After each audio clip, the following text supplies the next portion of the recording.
Bem-vindo a mais um vídeo do canal Espírito Quântico, onde o teu despertar começa em ti. E hoje nós vamos falar de arquétipo do Jesus curado. Pensa assim, a humanidade neste momento está em evolução constante. Sempre estivemos e sempre estaremos, certo? Mas se a próxima evolução da humanidade não fosse tecnológica, mas sim de consciência. Porque nós durante séculos procuramos o poder fora de nós, em armas, dinheiro, controle. Mas o verdadeiro poder, está escrito na Bíblia, está dentro de nós. E a verdadeira revolução começa dentro de nós. Esta é a história do arquétipo do Jesus curado, que é o despertar da inteligência divina dentro da mente humana. Carl Gustav Jung, no seu livro I Am, Estudos sobre o Simbolismo do Self, publicado em 1951, indica que na psicologia junguiana, ou seja, na psicologia que ele se desenvolveu, um arquétipo é um padrão universal de psique, um modelo inato que molda emoções, comportamentos e símbolos. Ou seja, tu podes dizer, ou podemos dizer, que o arquétipo pode ser um símbolo ou uma imagem. Lembra-te sempre que uma imagem vale sempre mais do que 1000 palavras. E nós podemos pegar nos arquétipos dos países. Por exemplo, nos Estados Unidos da América, o arquétipo, um dos arquétipos deles é a águia. E o arquétipo da águia é um símbolo de poder muito forte. Por exemplo, nos Países Baixos, o símbolo, ou seja, um dos símbolos de poder do país é o leão. E se tu reparares, o símbolo do leão representa majestade, poder, liderança. E este símbolo, tanto do leão como da águia, foram sempre utilizados por reis, rainhas e impérios ao longo do tempo e desta história. O Império Romano utilizava muito o poder dos arquétipos. E um dos símbolos máximos do Império Romano era a águia. E sabes que a águia é um animal muitíssimo poderoso. Quando tu, digamos, conectas-te a um arquétipo, tu vais buscar a força, digamos assim, desse arquétipo ou também da imagem que tu tens. Por isso é que é preciso ter muito cuidado com as imagens que nós temos em casa. E entre todos os arquétipos existentes, o mais profundo é o arquétipo crístico. Porque é o símbolo do self, ou seja, do eu integrado. O poder da união entre o consciente e o inconsciente. Jung escreveu o seguinte: Cristo é a personalização do arquétipo do self, a totalidade que o homem procura realizar. Quando nós estamos a viver neste arquétipo, é expressar a compaixão, a sabedoria e também o poder criador. Não como crença, mas sim como um estado de consciência desperta. Nós, na apometria cósmica, vou expandindo um pouco o conhecimento, se tu estás a ter este acesso a este conhecimento, tu provavelmente já ouviste falar dos 7 chakras principais, certo?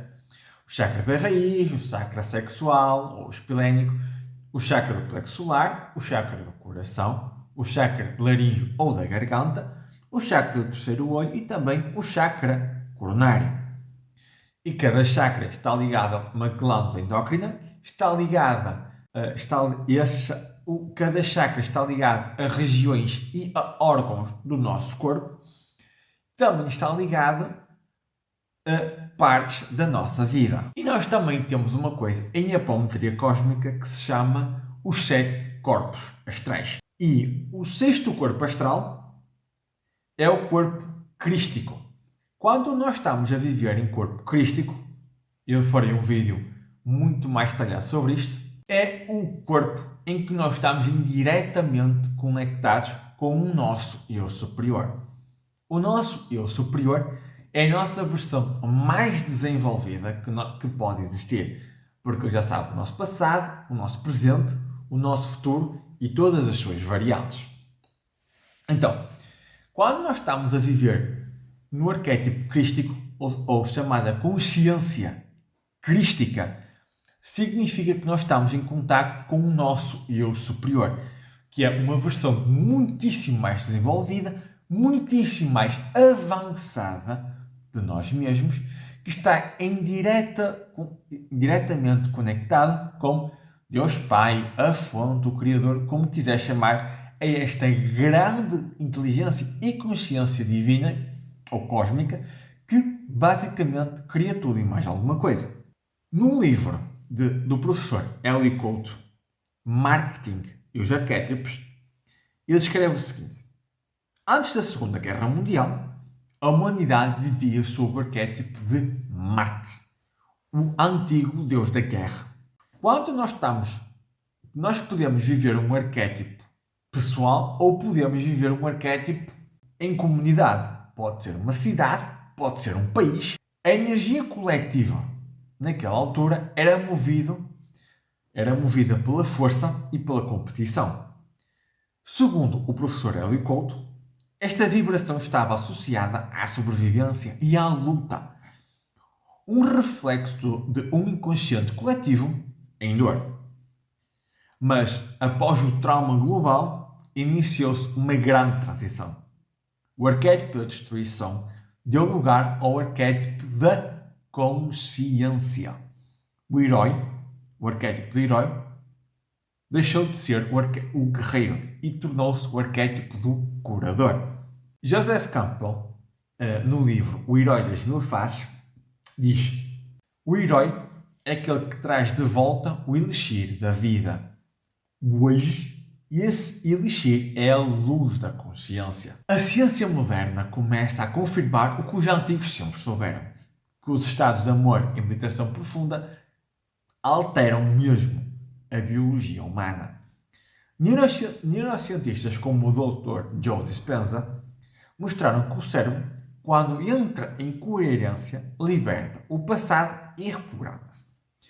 O Dr. Greg Braden demonstrou que o coração possui um campo eletromagnético 5.000 vezes mais forte do que o cérebro. E quando ambos vibram em harmonia, o corpo torna-se transmissor de ordem e, provavelmente, de cura. Os físicos chamam ressonância do campo. Os místicos chamam de milagre.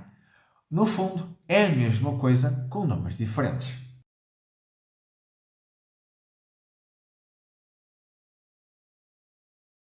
O arquétipo de Jesus curado é a síntese entre o humano e também o divino.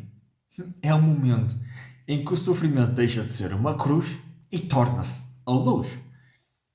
Ou seja, este Jesus não é um mártir, é um mestre. Representa o ser que integrou a sombra e a luz, o ego e a alma, a ciência e o espírito. Em termos junguianos, é a individuação completa. Em termos espirituais, é a consciência crística manifestada. Teilhard de Chardin chamou-lhe o ponto ômega, ou também o futuro da evolução humana. Na Bíblia, Jesus diz o seguinte: eu sou o alfa e o ômega. A letra A, alfa e ômega, representam a primeira e também a última letra do alfabeto grego. Por isso, simbolicamente, representam o princípio e o fim, a origem e a totalidade, tudo o que existe entre o início e a conclusão. Ou seja, podemos dizer que o alfa representa a criação, ou seja, o momento em que a consciência divina dá a origem ao universo, e ômega, que simboliza a plenitude, o ponto onde tudo regressa à unidade com Deus. O regresso da consciência à sua origem, agora expandida e consciente de si mesmo. Ou seja, em termos simbólicos, alfa representa o nascimento, a energia em expansão e também a separação. Enquanto o ômega aqui podemos representar como o retorno, a integração e a unificação do todo. Quando nós estamos a viver em consciência crística, é alinhar o pensamento, a emoção e a ação. É ressoar com a totalidade do campo unificado, porque quando tudo está em harmonia, ou seja, quando tens o teu pensamento, as tuas emoções e as tuas ações, quando elas estão completamente alinhadas, tu não vives em sobrevivência, tu vives em alinhamento. Rupert Sheldrake descreveu isto como a ressonância mórfica, ou seja, quando um padrão coerente influencia todo o sistema. Dave Bohm chamou-lhe de ordem implicada, que é uma consciência subjacente que une tudo o que existe. A ciência e a espiritualidade convergem, ou seja, a unidade não é uma crença, é uma estrutura da realidade. Quando nós alinhamos os nossos pensamentos, as nossas emoções e as nossas ações, vai criar, digamos, um padrão. Esse padrão é o hábito. E quando nós temos os pensamentos alinhados à frequência crística, as emoções alinhadas à frequência crística e as ações alinhadas à frequência crística, ou seja, é uma frequência altíssima de amor puro, a nossa vida flui abundantemente. Mas quando os nossos pensamentos, as nossas emoções e as nossas ações estão alinhadas com a escassez, com a raiva, a culpa, o ódio, o desespero, a nossa vida paga o preço. Então, se tu mudas os teus pensamentos, os teus sentimentos e as ações e alinhas tudo com uma frequência elevada, a tua vida começa realmente a mudar. Houve uma coisa. Aqui, Jesus não é o Salvador. Jesus veio trazer um caminho a seguir.